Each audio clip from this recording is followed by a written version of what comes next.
before we get into all the individual matchups and all the storylines, obviously you see the hat. You probably see the channel. This is a Detroit sports centric, although not exclusive. And the Pistons are actually in the postseason. So I want to put a little bit of focus onto this Pistons-Knicks matchup for a variety of reasons. For one, the Pistons have pretty much played the Knicks to a pretty high level since like November. Let me see if I can get that schedule for the Pistons here. If I recall, the last time they lost to the Knicks, it would have been, November they lost to the Knicks. Yeah, that I believe was the last time. They literally have not lost to the Knicks since November. They've played them, 1, 2, 3, 4, 5 times. But they have not lost to the Knicks since November. And going into this game, I was expecting, I don't know what it is right now. In fact, I could actually probably just check real quick on my phone here just to see what the line is. Because when I saw the line immediately, I was a little perplexed, to say the least. I was a little perplexed. Let's see. I think it should be here. Nope. Okay. Hold on. A little bit of technical difficulty. Here we go. The line right now, at least on my little iPhone, on my little cellular telephone, -7 in favor of the Knicks for game one. Let me just run down the scores of the last. You know what? Let's just do the scores of every Knicks game, okay? Every Knicks game so far this year for the Pistons. All right? Are you ready? Here we go. Game one, first game we played against them in November. Knicks win 128-98. Not great. Second game, which was in December. Pistons win 120-111. The third game, Pistons win 124-119. And finally, the latest game, Pistons win 115-106. Now, my question is, and I'm not a gambling man.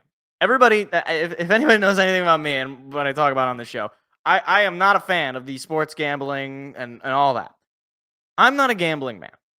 But I tend to think that at the very least, the lines and some of the betting stuff, I don't think it's, completely fabricated.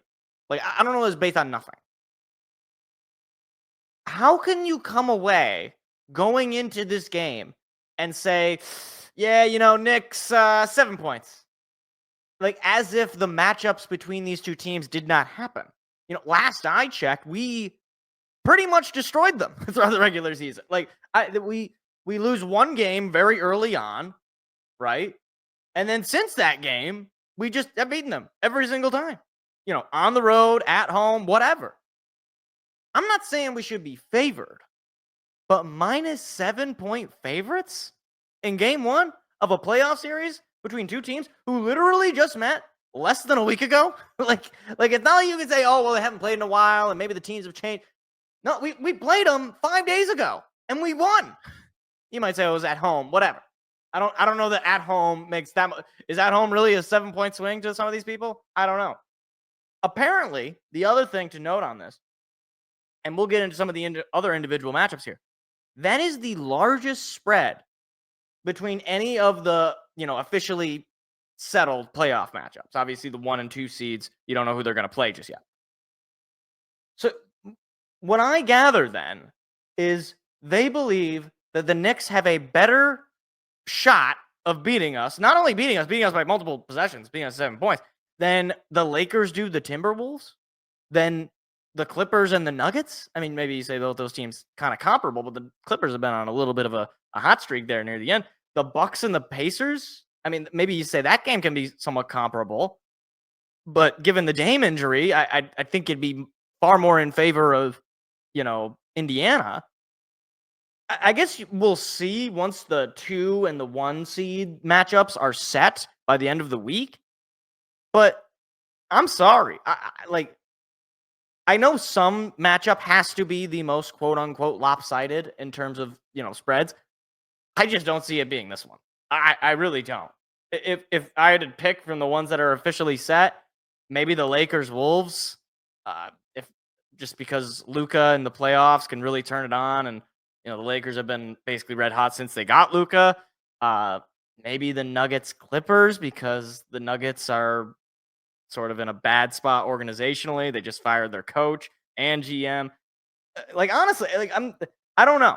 I don't know how you can come away. I'd love to hear the rationale. That's what I'd want to hear.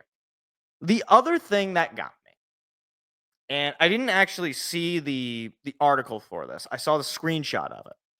And let me actually just pull it up right now because I think it's indicative of again this kind of reflexive disrespect. So in the Eastern Conference first rounds, you have all these, I believe they're ESPN writers. ESPN, they cover the NBA, all that. Here is what they think the series is going to go. And I'm going to give them their names. Not that it really matters. I don't think anybody really reads any of these people. But Jamal Collier, Knicks in 5. Chris Herring, Knicks in 7. Tim McMahon, Knicks in 6. Bobby Marks, Knicks in 5. Dave McMenamin, I don't know if I'm mispronouncing that, Dave. Knicks in 7. Jorge Sedano, Knicks in 7. Ramona Shelburne, Knicks in 5. Mark Spears, Knicks in 6. Jeremy Wu, Knicks in 6. And Om Young Misuk, Knicks in 7. Literally every single journalist at ESPN, really? I'm sorry. I find that very hard to believe. Not one. And what's okay? You want to say Knicks in 7? Okay, fine. I'm not going to get mad at anybody for taking any team in 7. All right, you get to Game 7, it's anybody's series. You're telling me that you think based on the regular season, I understand where the Pistons are seeding wise. I understand they didn't have as great of a season overall as the Knicks, but in a matchup to matchup standpoint, your takeaway, yeah, Knicks in 5. They didn't even win in 4 in the games we played the regular season. Like, they didn't even win the regular season series. And again, you want to say playoff experience. You want to say, Pistons are young, Knicks are experienced. Okay. But 5 games, and especially given the fact that, again, the Pistons have beaten them as recently as less than a week ago. I know that game wasn't on ESPN.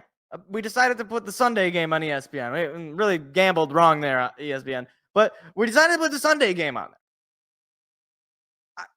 Are you even watching the team? I mean, you have Cade Cunningham, who is, again, playing at an all-NBA level. You have young guys like Ron Holland, Jalen Duren, and oh my gosh, I'm blanking on the guy's name, Asar Thompson, all playing very competently, very well, to the point where, some of those guys might get all defensive looks. Some of those guys might get all, in Holland's case, I think he'll probably get all rookie looks.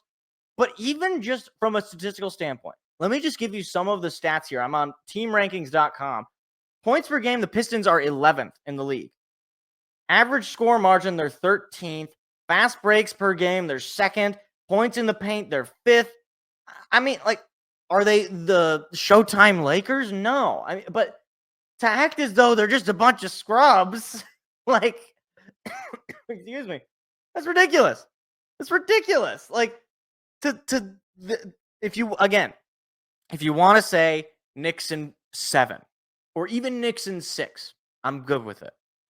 Knicks in 5 to me is, the Pistons are a good story, but so is Little Red Riding Hood. I don't know.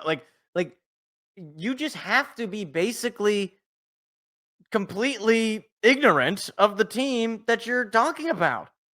This is not, the 2016 Pistons team that made the playoffs or the 2018 team that made the playoffs. This is a team that's made up of young stars with a potentially, up-and-coming coach who obviously made strides in Cleveland, and then they move on and they are where they are.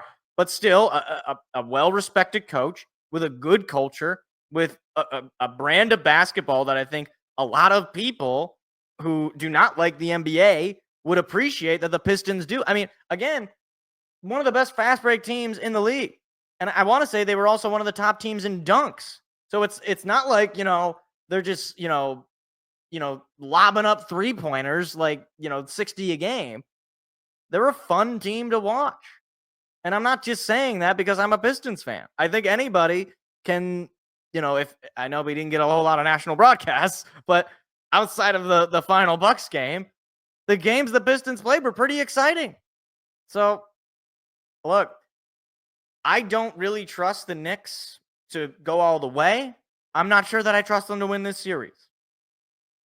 But it feels like a little bit of a kind of reflexive disrespect.